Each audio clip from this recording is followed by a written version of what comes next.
నమస్తే, welcome to our channel. రాష్ట్రం విడిపోయాక హైదరాబాద్ను 10 సంవత్సరాల పాటు ఉమ్మడి రాజధానిగా ప్రకటించిన విషయం తెలిసిందే. అయితే విభజన చట్టం ప్రకారం ఈ 10 ఏళ్లలో రావాల్సిన ఆస్తులు, అప్పుల పంపకాలు, అలాగే రాజధాని విషయం ఓ కొలిక్కి రాకపోవడంతో ఈ విషయమై ఏపీ హైకోర్టులో ప్రజా ప్రయోజన వ్యాజ్యం దాఖలైంది. ఇక దీనికి సంబంధించిన మరిన్ని విషయాలు సీనియర్ పొలిటికల్ అనలిస్ట్ సత్యమూర్తి గారు మనతో పాటు ఉన్నారు. ఆయన అడిగి తెలుసుకుందాం. నమస్కారం అండి. నమస్తే అండి. సో ఈ 10 ఏళ్లలో తేలాల్సినవి ఏవి తేలకపోవడంతో ఏపీ హైకోర్టులో ప్రజా ప్రయోజన వ్యాజ్యం దాఖలైంది. ఎన్టీఆర్ జిల్లాకు సంబంధించిన సమ్మె ఎవరో దాఖలు చేశారు అని వార్తలు వస్తున్నాయి. అయితే ఈ దాఖలు చేసే హక్కు కూడా ఉంది ఏపీకి అని వాళ్ళు అంటున్నారు. సో ఎలా ఉండబోతుందంటారు? ఇది ఇప్పుడు రాష్ట్రం విడిపోయింది, 10 ఏళ్ళు కావచ్చింది. ఇంకొక నెల 2 నెలలు అయితే 10 years కంప్లీట్ అవుతుంది. 10 సంవత్సరాల పాటు హైదరాబాద్ని ఉమ్మడి రాజధానిగా ప్రకటించారు. దాని కాలపరిమితి అయిపోతుంది. అమరావతిని రాజధానిగా ఆంధ్రప్రదేశ్ ప్రజలు చేసుకున్నారు.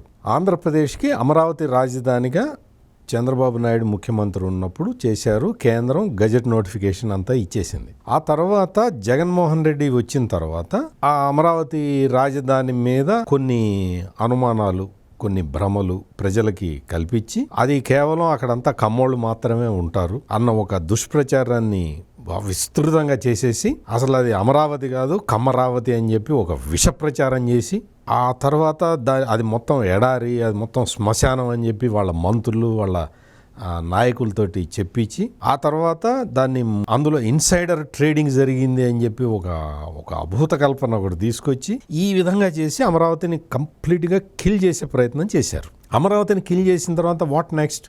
3 రాజధానులు తీసుకొస్తామన్నారు, అధికార వికేంద్రీకరణ అన్నారు. తీరా చూస్తే జగన్మోహన్ రెడ్డిది 5 సంవత్సరాల కాల పరిమితి అయిపోయింది. 3 రాజధానులు కాదు, అసలు రాజధాని మీకు ఆంధ్రప్రదేశ్కి రాజధాని ఏది అంటే బొత్స సత్యనారాయణ లాంటి సీనియర్ నాయకుడు, సీనియర్ మంత్రే చెప్పలేకపోయాడు. నిన్నగాక మొన్న నిన్నటి వరకు సిబిసిఐడికి చీఫ్గా ఒక ఆయన పనిచేశాడు, పివి సునీల్ కుమార్ అని. ఆయన్ని ఎవరో అడిగారు రాజధాని అంటే ఏం చెప్పాలి అని. రాజధాని కూడిపెడుతుందా మీకేం కావాలో అడగండి అని చెప్పి ఐపీఎస్ ఆఫీసర్ ఆయన భక్తుడు, జగన్ భక్తుడు, ఆయన చెప్పాడు. అంటే మొత్తం కిల్ చేసేసి అమరావతిని కిల్ చేసేసారు. రెండో వైపు ఏమో అసలు 3 రాజధానుల కాన్సెప్ట్ తీసుకొచ్చి దాన్ని కూడా చేయలేకపోయారు. ఇప్పుడు ఏంటంటే పూర్తిగా జగన్మోహన్ రెడ్డి విఫలం చెందిన ముఖ్యమంత్రిగా మారిపోయాడు. దాంతో ఈ వైఫల్యం నుంచి జగన్మోహన్ రెడ్డిని ఎట్లా బయటపడేయాలి అని ఆలోచించి జగన్మోహన్ రెడ్డి బాబాయ్ ఉన్నాడు, వైవి సుబ్బారెడ్డి అని. ఆయన నిన్న మొన్నటి వరకు టీటీడీ చైర్మన్గా పనిచేశాడు. ఇప్పుడు రాజ్యసభకి నామినేట్ చేశారు. రాజ్యసభ సభ్యుడిగా ఇంకా పదవి స్వీకారం చేయలేదు, ఇంకా చేస్తాడు త్వరలో.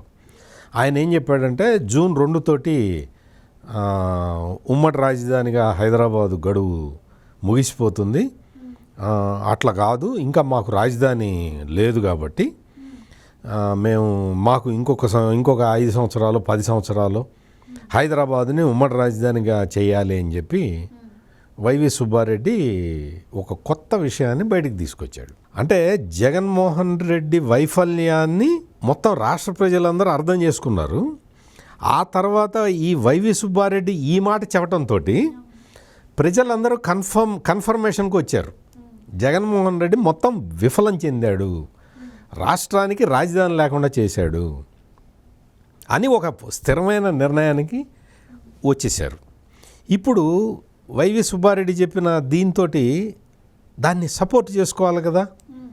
అందుకని చెప్పి ఆ పార్టీ కార్యకర్త ఒక అతను ఉన్నాడు, ఇతను హైదరాబాద్లోనే ఉంటాడు. ఎవరైతే బిల్ ఫైల్ చేశాడో అతను హైదరాబాద్లోనే ఉంటాడు, హైదరాబాద్లో వ్యాపారాలు చేసుకుంటుంటాడు. అతను ఇప్పుడు ఈ బిల్లు ఫైల్ చేశాడనమాట. ఏంటి, హైదరాబాద్ని ఉమ్మడి రాజధానిగా ఇంకొక 10 ఏళ్ళు 5 ఏళ్ళు ఏదో సంథింగ్ కంటిన్యూ చేయాలి అని. చంద్రబాబు నాయుడు ముఖ్యమంత్రిగా ఉన్నప్పుడే అసలు ఈ ఫేజ్ అయిపోయింది. ఆంధ్ర వాళ్ళు హైదరాబాద్ నుంచి వెళ్ళిపోయారు, అమరావతి రాజధానిగా కట్టుకున్నారు. దానికి అప్పటి ప్రైమ్ మినిస్టరు, అప్పటి తెలంగాణ ముఖ్యమంత్రి కూడా వచ్చారు. అంతా అయిపోయింది, బిల్డింగులు కట్టేశారు, కేంద్రం ఫండ్స్ ఇచ్చింది, మొత్తం అంతా బిల్డింగులు కూడా అక్కడ ఉన్నాయి. ఇప్పుడు జగన్మోహన్ రెడ్డి పరిపాలిస్తున్నది కూడా చంద్రబాబు నాయుడు కట్టిన బిల్డింగు లోపల నుంచే. ఆ చంద్రబాబు అదే కాదు, అక్కడ చట్టాలు చేసే అసెంబ్లీ కూడా చంద్రబాబు నాయుడు కట్టించింది. అసెంబ్లీ ఉంది, హైకోర్టు ఉన్నది, అన్నీ ఉన్నాయి అక్కడ.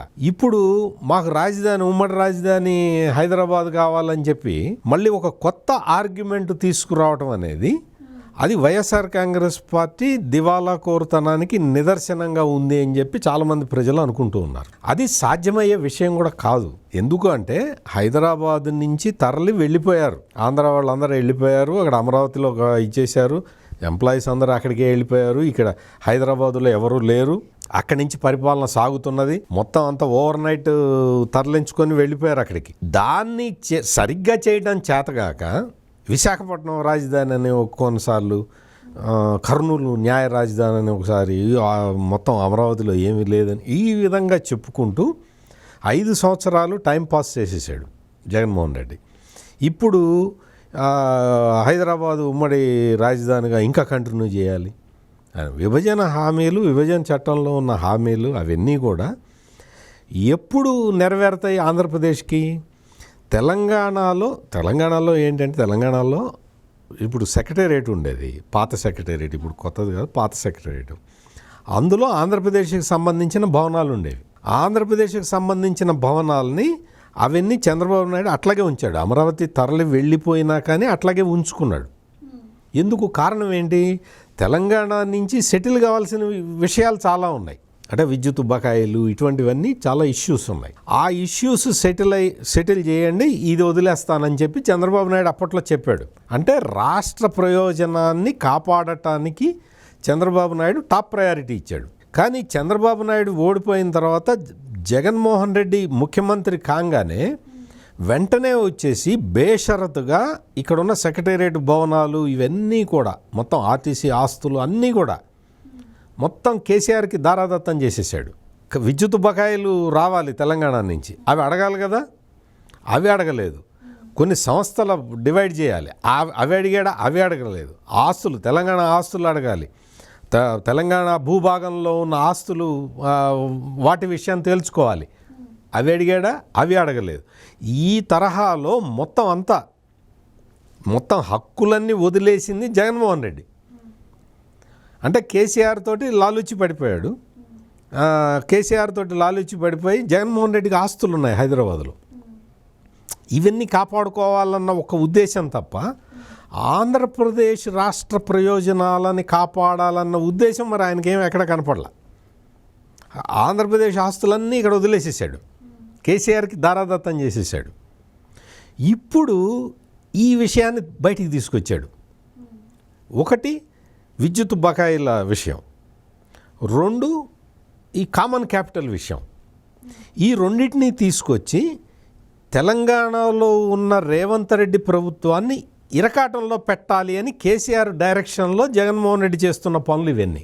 తెలంగాణ మొత్తం కేసీఆర్ ముఖ్యమంత్రిగా ఉన్నప్పుడేమో జగన్మోహన్ రెడ్డి అన్నీ వదిలేసుకున్నాడు, ఆయనకి దారాదత్తం చేసేసాడు.